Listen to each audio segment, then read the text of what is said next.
What's up, YouTube? Today we're going to be looking at the Sunshine Cup, and the team that we're going to be taking a look at today is Talonflame, Furret, and Cradily.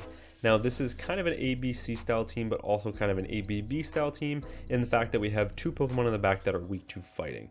And I do think we'll see a lot more fighters come out as this progresses, as this meta changes, just because people are going to look for core breakers, look for things that can break the meta. So in this sense, the team will still work. You'll just have to lure it out with Furret. I will say for the move sets on these Pokemon, we've got Talonflame, which is going to be running Brave Bird and Fly. And the reason we're running that move set is because there's only one Pokemon in the entire meta, in the top 60 ranked Pokemon on PvPoke, that resists flying, and that is Magcargo, which is a hard answer to Talonflame anyways.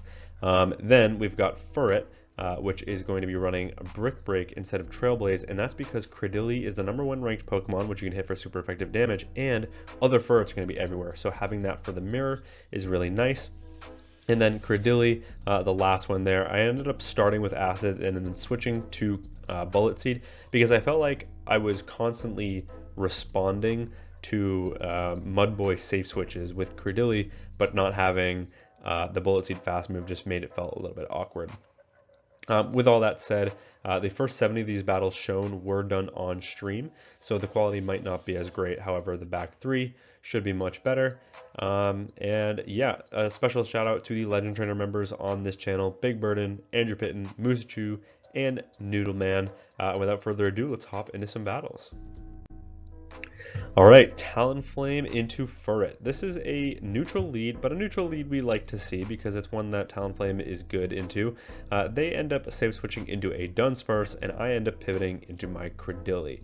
Now, Cradily, of course, takes neutral damage from Rollout, Drill Run, and Rock Slide, but because we are so bulky, we can actually live 2 Drill Runs before we even debuff their attack. So now, here comes a Rock Tomb. That puts my opponent into the yellow health range, and suddenly this is a very dominant matchup. Yes, they have a slight pacing advantage, but only because they came in earlier and their energy generation is just slightly better. But now here comes the second Rock Tomb that picks up the knockout. My opponent doesn't even try and fight for switch, and now in comes the Furret. We've already seen 2 normal type Pokemon, so my bet is that there is a 3rd normal type Pokemon in the back, and that's just a team you can run in this meta because the lack of fighters.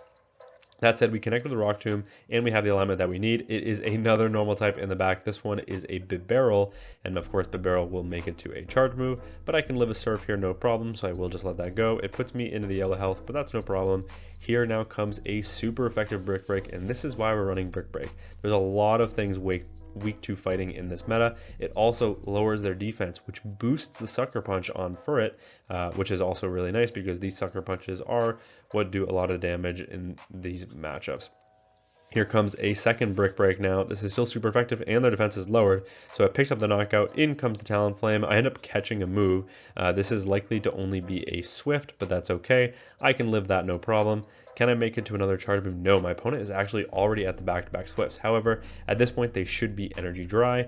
So here comes Fly #1, and my opponent will have to throw as soon as they get to their next Swift if they want to pick up the knockout before I get to another Fly. But my opponent knows they need to get the full farm down, come out with energy to win. So they commit to it, but they do not get it. Fly picks up the knockout, and we are able to take that win. Into the next match, Talonflame into Gligar. Now this is a really nice lead because Fury Cutter is double resisted. My opponent though is staying in this matchup, and all they have is charge move pressure here, but their charge move is Aerial Ace. That's their best charge move into the Talonflame, and Talonflame can live 2 of those by the looks of it. That said, I will make it to a Fly. Fly will do some pretty solid chip. And my opponent ends up letting that go. That actually picks up the knockout. In comes a Swampert. Here comes a Brave Bird at the Swampert. They're going to have to commit a shield and lose switch. And as soon as we grab that shield, in comes the Furret. Furret, of course, can take 1 Hydro Cannon from the Shadow Swampert. It will hurt, but it will not be enough to pick up the knockout. It puts us in the yellow health range. I'm going to overfarm here, go for the Swift right before they make it to the next Hydro, but my opponent reads me like a book. They catch onto their Cradily. Cradily, of course, resisting normal type charge moves. but I can now make it to a brick break. This is super effective, and it will boost my sucker punches, which is really nice.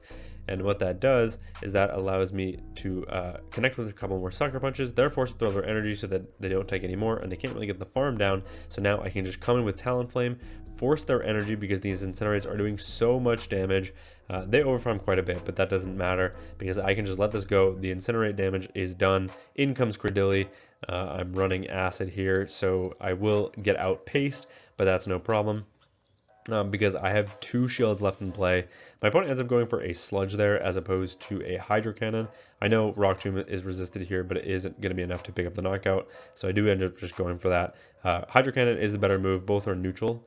Sludge hits super effective on grass but resistant on rock, means it's net neutral, whereas hydro is super effective on rock and resists grass, so they're literally quite opposite. But once I grab that final shield, just pick up the knockout with the grass knot, and all I have to do here is get to a grass knot or just acid farm down the Cradily, and we are able to take that win. Into the next match, Talonflame into Talonflame. So we have mirror leads. Let's see how we want to play this out. We're just going to go for a couple of incinerates, and we're going to throw the fly as soon as we get there because I'm running a 6 attack Talonflame, which is a very high attack, hoping that my opponent throws on CMP and lets it go. That said, my opponent commits the shield. I'm going to commit the shield right back, and I would argue that this is actually the incorrect play. I think you should always go for a Brave Bird here because a fly, believe it or not, is not enough to pick up the knockout on the Talonflame. It puts them into the red health range. So my opponent could opt to just let this go, and that's exactly what they're going to do. I'm going to pivot. My opponent is also going to pivot, and I'm going to go for the Swift right away. My opponent, of course, can live this, and I can live 1 hydro. So unfortunately, it's just a pacing game. However, I think my opponent may have gotten one turn lag. I don't remember. I guess we'll see if they throw on CMP on the next charge move. They're actually running Surf instead of Hydro Cannon, which is a little bit strange. And as soon as I see that, I'm like, you know what? I'm just going to commit the full farm down. I'm not even going to throw. I know I can live a Surf pretty comfortably. That allows me to come out loaded with energy.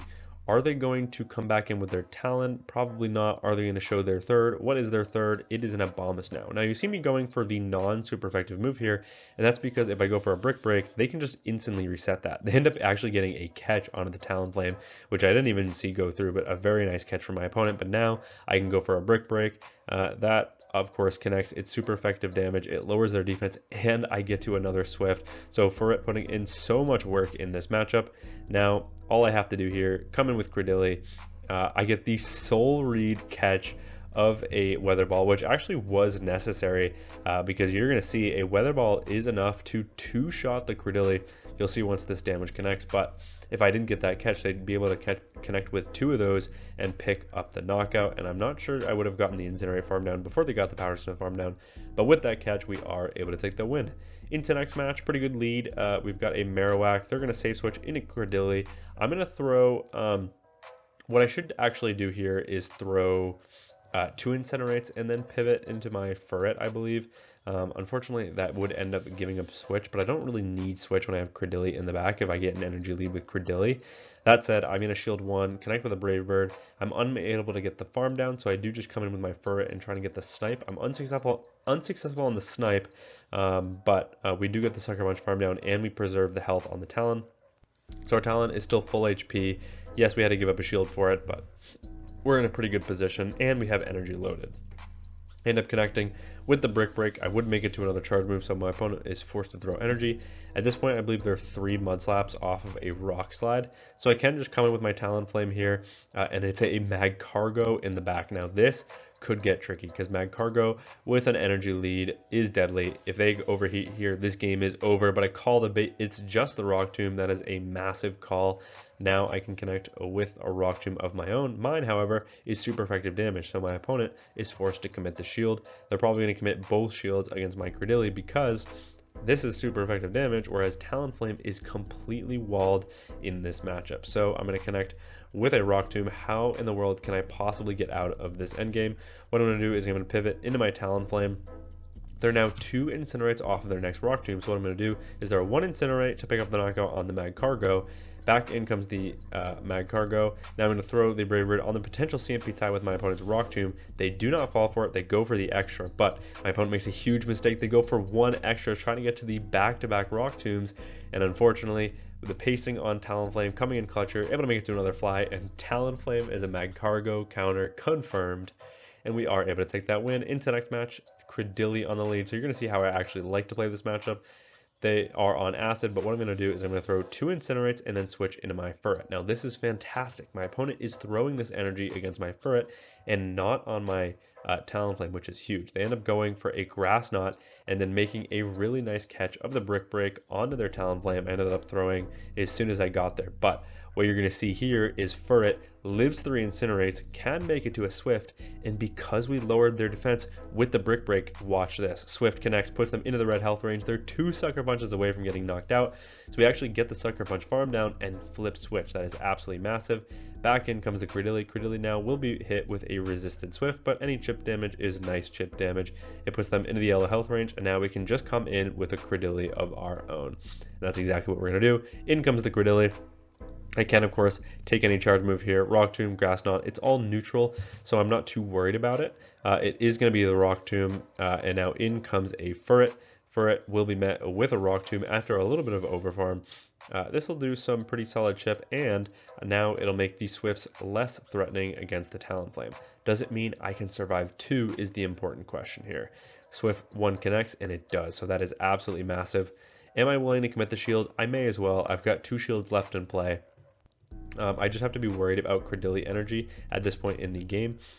My opponent now is at 3 sucker punches. So what that means is if I go for 1 fly and then I go for another incinerate and another fly to throw on good timing, they will be able to outpace and grab another shield. So I actually undertap that, throw the back-to-back charge moves. My opponent is forced to throw energy here or else the incinerate would do too much damage. Rock Tomb does pick up the knockout, which means they do not take that incinerate damage, but because they have to throw energy, because we stored a bunch of residual on our Cradily, we're able to outpace, make it to the Rock Tomb. My opponent realized this, so they will just resign the match. Into the next match, Talonflame into Ferret. We've seen this lead before. Is this opponent going to stay in? They're going to throw 1 sucker punch and then pivot into their Clodsire. But by doing that, that means that I can actually outpace the Clodsire, make it to a Brave Bird. This will do significant damage, so my opponent actually ends up committing the shield, and now in comes Ferret. A lot of the time, I don't really need switch advantage, so getting just an energy lead with Talonflame is really more important, especially when we already have a shield advantage. So what I'm going to do here is just really kind of just play for chip. I'm not really going for switch. I'm not going to shield this up. I'm going to save shields for my Talonflame. They full send both Earthquakes, picking up the knockout, and now what that does, it allows me to come in with my Talonflame, go for a full aggressive incinerate farm down, and come out absolutely loaded with energy. And that's exactly what I'm going to do. I will be at 100 energy when I leave this matchup. I will commit the shield in case it is the Stone Edge. It is just a Sludge Bomb. Can I get the full farm down? Yes, I can. And now I'm at 100 energy. What is my opponent going to do here? Are they going to come back with the Ferret? Yes, they are. Ferret now will be met with a Brave Bird. This will do massive damage to the Ferret. They let that go into the yellow health range, now in the red because of the acids. They end up throwing energy here. This could be a Brick Break or a Trailblaze. Either way, I let this go. It is a Trailblaze, and that is kind of a weird decision because now I can get the full farm down. I can come out loaded with energy. It's a Diggersby in the back, and yes, Diggersby is very highly ranked, but up against a Ferret, Cradily, or Talonflame up energy, it doesn't have a good matchup. My only lose con here is baiting, so I'm full sending the Grass Knot. My opponent ended up trying to call the bait because they know that's their only win con is me baiting. We will take that win. Into the next match, Talonflame into Golurk. Now this is a tough lead, and I actually believe that I misplayed this lead, if I remember correctly. My opponent is going to throw the Shadow Punch on pretty good timing, but in order for it to go good timing for me, I have to throw an extra Incinerate, and that allows them to get to an extra Shadow Punch, which means they've got both shields in the lead before I even make it to a charge move. That said, I end up going over 100 energy to throw in good timing, which is a huge misplay and a huge waste of energy. Can I get the full farm down? I cannot, but I am able to get the Sucker Punch Snipe, which is really nice. And now it's a Bomb Snow in the back. So yes, we are down 2 shields, but we saved all of the health on our Talonflame, and we have energy loaded still. So we're not in the absolute worst situation imaginable, but this could have been a lot better had I managed my energy a little bit better or thrown on better timing. I should have just under tapped the move, expecting the Golurk to either pivot, or if they didn't pivot, then I could see the mud slap go through and just get the farm down. Either way, it would have been better than what I did. That said, I can come in with the Cradily. I go for the snipe with the Talonflame while they're mid animation on the powder snow. Fly picks up the knockout. We grab both shields, so now it's just the incinerate farm down on the Golurk, and we are, despite the mistakes, able to still take that win. Into next match, Talonflame into Cradily. We've seen this matchup before. This one is actually on Bullet Seed, but I'm still going to do the same thing. I'm going to throw 2 Incinerates, switch into my Ferret, and my opponent actually banks that energy this time, and they respond with their own Ferret. Now, their own Ferret down energy is, of course, not a good answer to a Ferret up energy. So what I'm going to do is I'm going to connect with a Brick Break that lowers my opponent's defense. My opponent shows me they're actually on Trailblaze, which of course is more expensive than Brick Break, which allows me to outpace even more, make it to a Swift. Because their defense was lowered, they had to shield that. I'm going to grab both shields for my opponent if I'm going to lose Switch, because that's at least what I want to do in this matchup. Kind of get the full farm down, not quite. So I'm going to throw that extra Swift. My opponent has a decision to make here. Do they want to go do they want to fight for Switch and go down 2 shields? The answer is no. They're going to let that go. That allows me to align my Cradily on their Cradily in order to take this energy. Of course, it looks like I am on Bullet Seed at this point now. So we are in the final 3 matches. That said, they're going to connect with a Grass Knot, and now here comes a second charge move. It's a second Grass Knot. Now I'm going to pivot into my Talonflame because I know they're energy dry. I will overfarm slightly here. I can shield up 1 Rock Tomb. I'm not worried about that too much. What's going to be in the back? It is a Swampert. Now, my attack is debuffed here, so I am going to full send the Brave Bird, not expecting my opponent to shield, and that's exactly what they're going to do. I now have to undertap the Fly, or else my opponent would outpace me to the Hydro, and that is going to grab a shield from my opponent. In order to throw on good timing there, they throw 2 Mud Shots and the Hydro. This will be enough to pick up the knockout, but guess what? I can actually now go for 2 Bullet Seeds and the Rock Tomb to pick up the knockout. That is the max I could overfarm before they got to another charge move.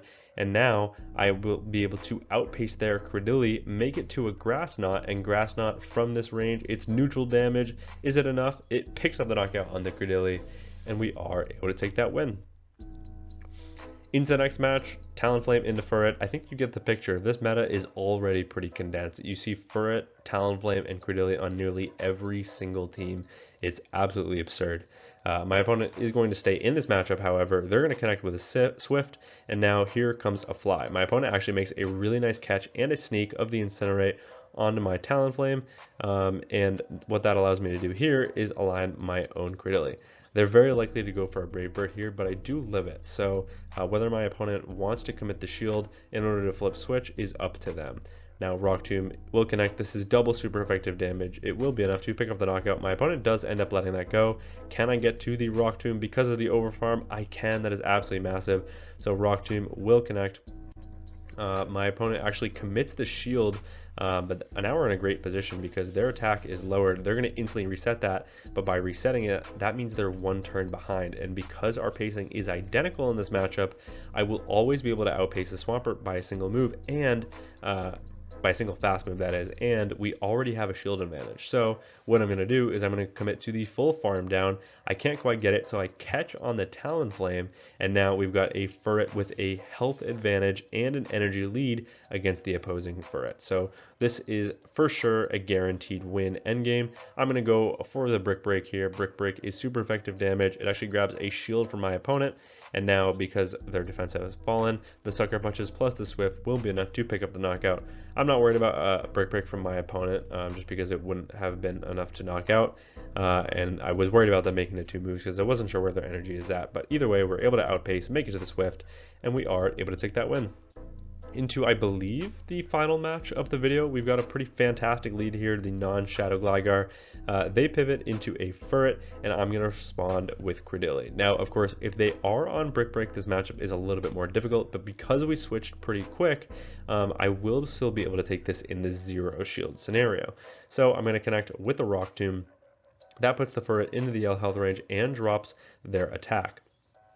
Now watch this. Even though they lowered my defense, because we lowered their attack back, Brick Break doesn't KO. I'm forced to undertap the move because if I go for good timing, they will be able to Sucker Punch farm me down, but I'm able to live it, connect with a Rock Tomb, and my opponent ended up giving me Switch, which is pretty fantastic because now I can align the Talonflame onto the Gligar. Gligar will be able to outpace me here. In case they tried to throw on the CMP tie, that is why I went for the extra Incinerate.